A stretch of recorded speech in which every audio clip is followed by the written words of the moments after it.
बिस्मिल्लाहिर्रहमानिर्रहीम। लोचमड़ संगियो साथियों दोस्ती अरबेलियो तो मित्रों, अल्लाह खैर करे। बिल्कुल जनाब लाला फारूक प्रोग्राम मिठियां गल्लां नाल हाजिर खिदमत है। दोस्तां की सलाम देने हैं। जींदे रहो अंदरूने मुल्क बैरूने मुल्क देसां च परदेसां च जिथे जिथे भी आओ। साड़ियां चंगियां सोहणियां प्यारियां मिठियां दुआवां हमेशा नी तरह तुसां ने नाल।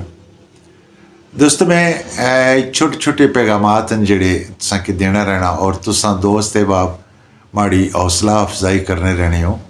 मैं दोस्तों की गल बना जुला किसी कोई शक नहीं है कि तुसां तक्या उसी कि मीरपुर आज़ाद कश्मीर बाकी भी पाकिस्तान ने बहुत सारिया जगह पर या बाकी जगह पर भी ऐसा सिलसिला हो सी, लेकिन मीरपुर आज़ाद कश्मीर काफ़ी सारी रिपोर्ट्स लभनियां दुए चौथे दड़ा कुदरै फेसबुक च लग्या होना, कुदरै थाने जाओ तो गप गड़ल बजनी है, कुदरै कुछ ग्रां जाओ तो पता चलना वै। अच्छा जी वो क्या वै ए जी राती साड़ा ट्रांसफार्मर से जड़ा वो चोरी हो गया, बिजली वाला ट्रांसफार्मर। अच्छा जी क्या चोरी होया, या तो पूरा ट्रांसफार्मर ही ला गया तो या ये है कि उसने विच जड़ियां कोयलां पईयां सन वो चोर कड्ढी के ले गए तो ट्रांसफार्मर खोखड़ा से जड़ा वो इत्थै बाड़ियां च सट्टी गए।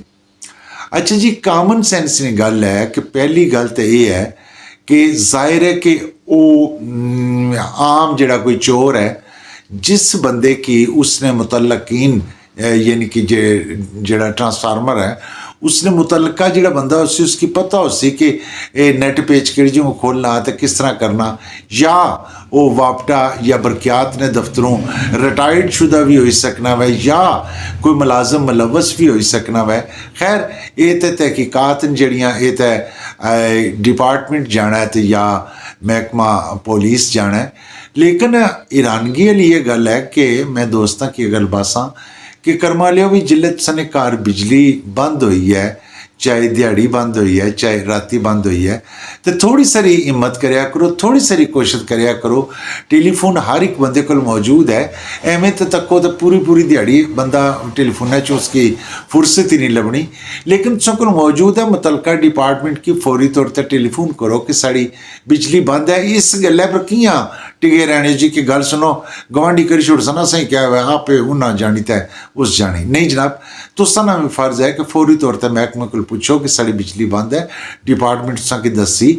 और अगर तुसा कोई मशकूक अफराद अपने ग्रां च गली महल्ले च तकने हो तो तुसा ने फर्ज बनना वै कि उन्होंने को आपू भी प्यार नाल मुहब्बत नाल पुछी किनो। और दूसरा यह है कि फौरी तौर पर पुलिस की जरूर रिपोर्ट दी छुड़ा करो।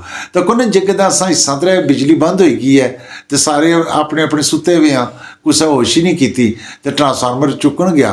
क्यों चुकन आया जनाब, ये मेरा ख्याल है कि असा सारिया की एक गल सोचनी पैसी। खैर कोई गुस्सा शुस्सा ना करे जनाब, अल्लाह पाक सकी खुश खुरम रखे। लाला फारूक निक्के निक्कियां गल्लां छोटे छोटे मैसेज लेके सौकल हाजिर होना रहना।